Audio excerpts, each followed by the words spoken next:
nessa escolinha pra você começar a galgar outros lugares? Então, o Pequenos do Jockey, você, na minha época, entrava com 9 para 10 e você podia jogar lá só até os 14.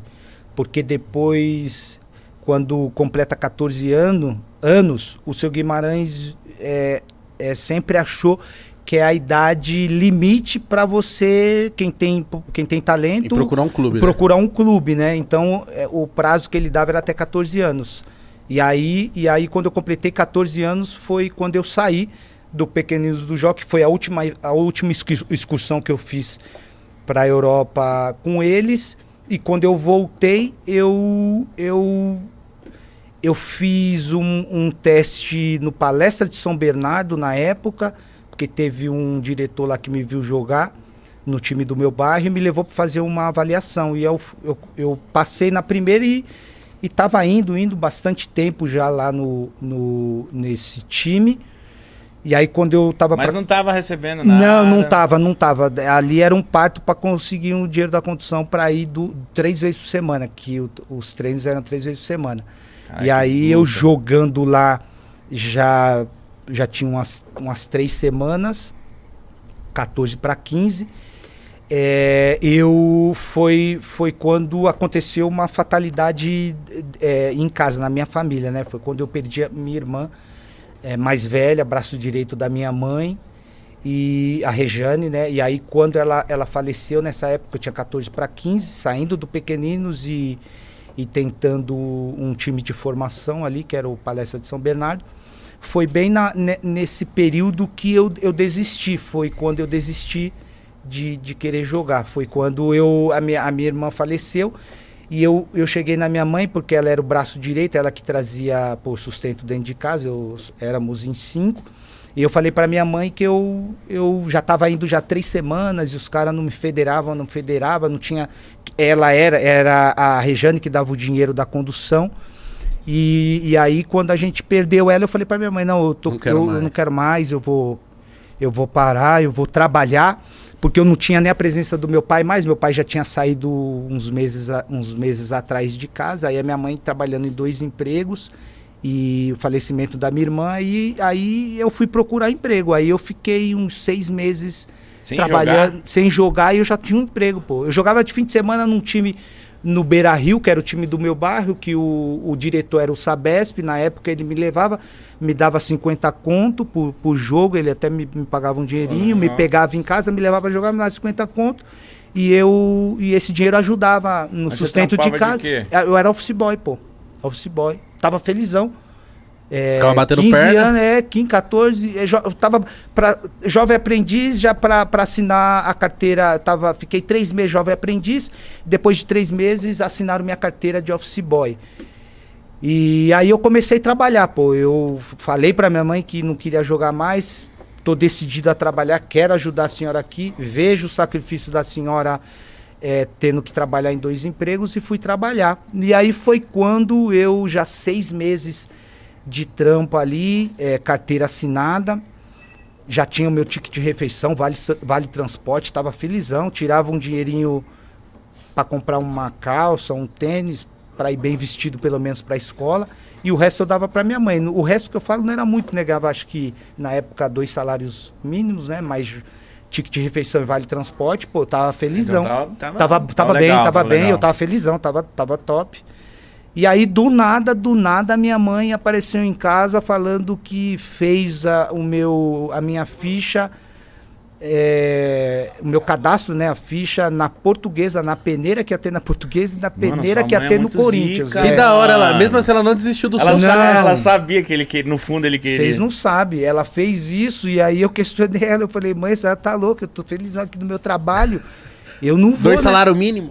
2 salários, pô, vale transporte, ticket de refeição, ainda às vezes eu consigo até na época, se você descia por trás, você conseguia segurar o vale transporte. O vale transporte você podia trocar em dinheiro. Pegar um dinheirinho. Pegar dinheiro. Isso, pô, eu metia essa direto.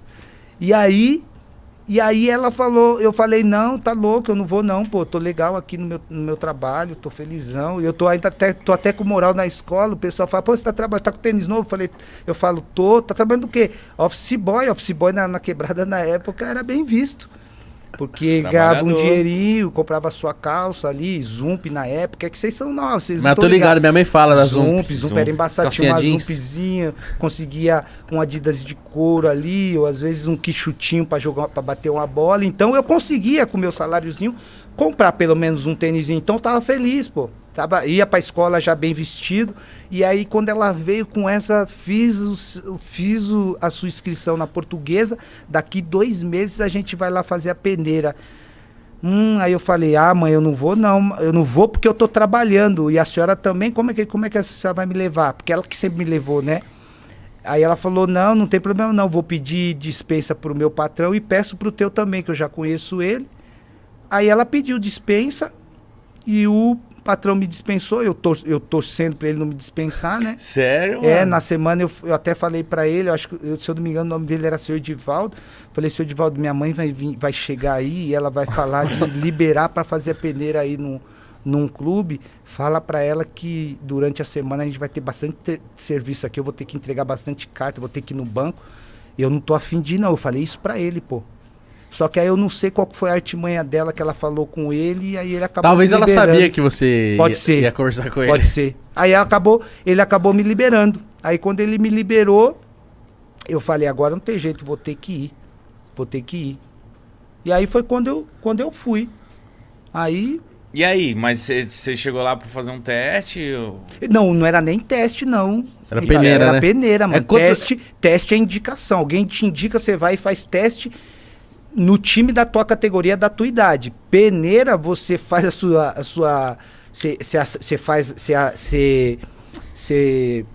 você faz a ficha técnica, né, que é onde você coloca os seus dados, eles te ligam e falam, ó, tal dia vai ter a peneira da tua idade, você vem pra peneira. Aí a peneira é você chegar, a peneira eles dão um horário lá, que tem que estar às 2 horas no portão tal, você chega às 2, eu cheguei às 2 horas no portão tal. Quando eu cheguei às 2 horas no portão tal, lá no Canindé, eu quis voltar para trás porque a fila para peneira tava dando volta no Canindé. Eu falei, mãe, nossa, chegamos às 2, a gente não vai entrar para jogar, para fazer a peneira aí nunca. E outra, eu falei para ela, eu tô sem almoçar, como é que a gente vai fazer peneira aí ainda sem almoçar? Porque eu vou correr no sol.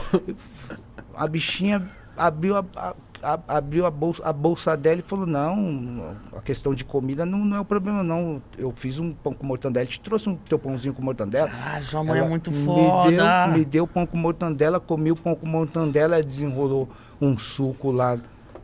Tomei o suco, pão com mortandela e fui pra fila. Quando abri o portão, corri pra fila da minha posição gigantesca. Qual que era a sua posição na época? Meia.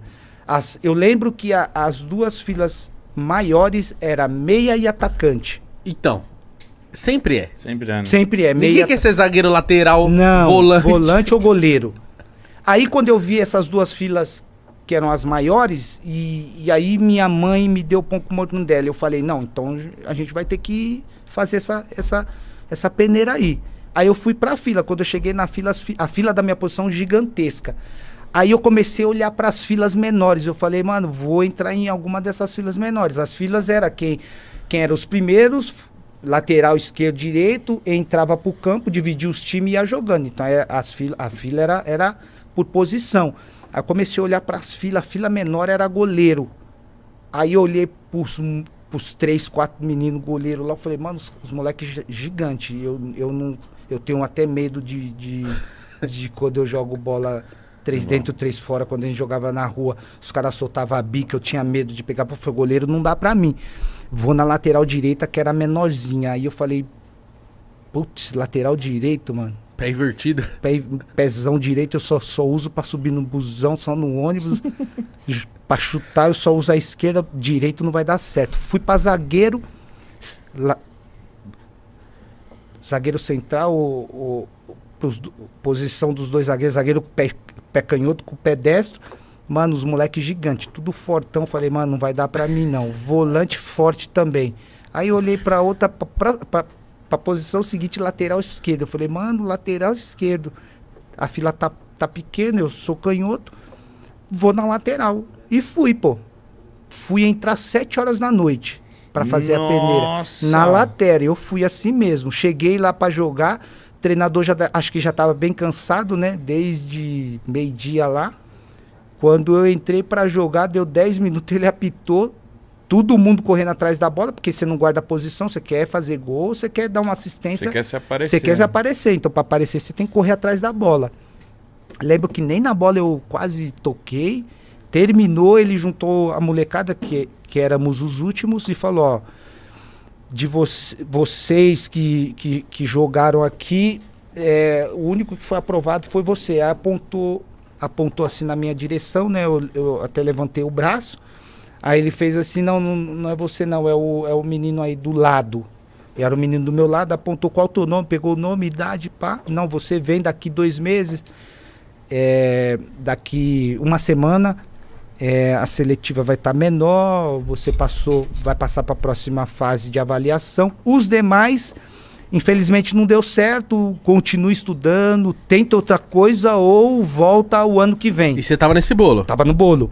Terminou, todo mundo levantou ali, eu muito desapontado, triste, né? Porque, perdi, na minha cabeça vinha, perdi meu dia de trabalho para vir aqui, não ser aprovado, os caras nem me olharam direito.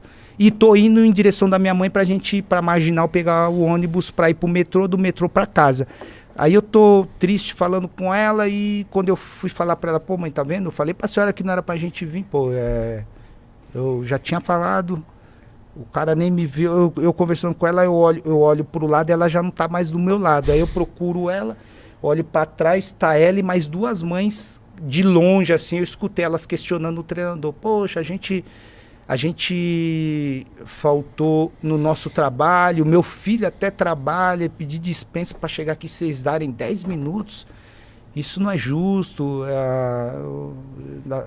o senhor foi muito mal no critério de avaliação, não sei o quê, eu escutando isso.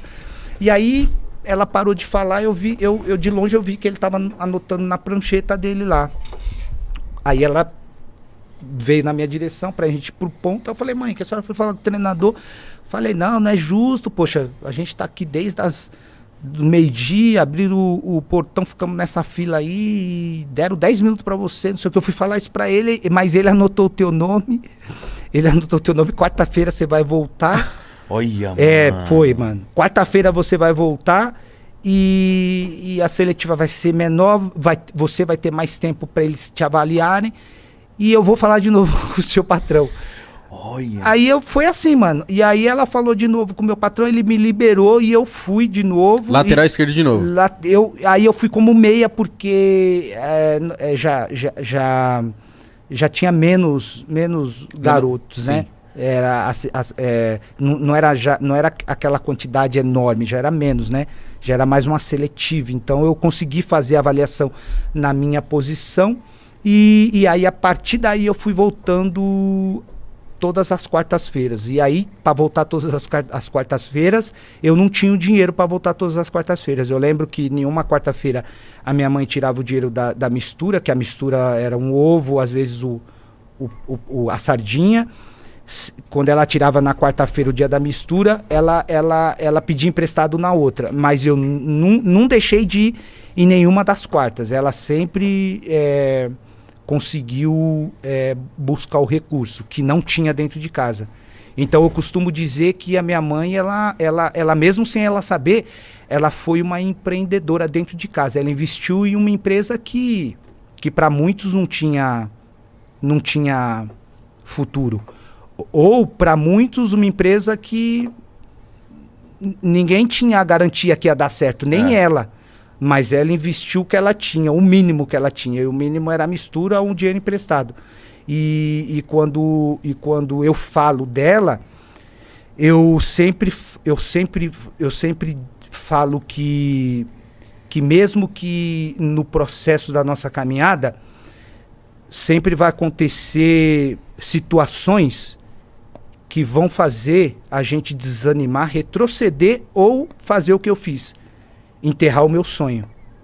Mas sempre no meio desse processo vai ter alguém que vai nos incentivar, vai ter alguém que vai nos estimular, vai ter alguém que vai falar para você, tenta de novo, vai mais uma quarta. E eu sei que eu tô falando isso aqui e vocês chegaram, hoje vocês têm o podcast de vocês, o Podpah de vocês. Quando vocês começaram, eu tenho certeza que Muita gente não botou fé. o apoio foi poucas pessoas que apoiaram. Sim. Sabe por quê?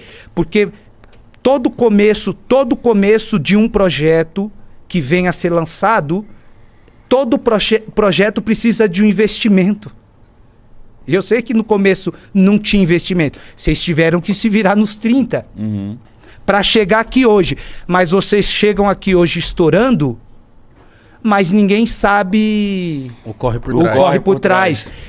E quando me falaram para vir aqui falar com vocês, eu tinha certeza que a gente ia falar desse corre por trás. Porque é fácil falar do Zé Roberto, que jogou no Bayern de Munique. Quero aproveitar até a oportunidade, que eu tô vendo lá atrás um varal lá com as camisas pesadas, com os nomes pesados. Talvez essa camisa aqui sirva para aqui também. Ô, mas lógico. Com certeza. Tem teu nome essa camiseta?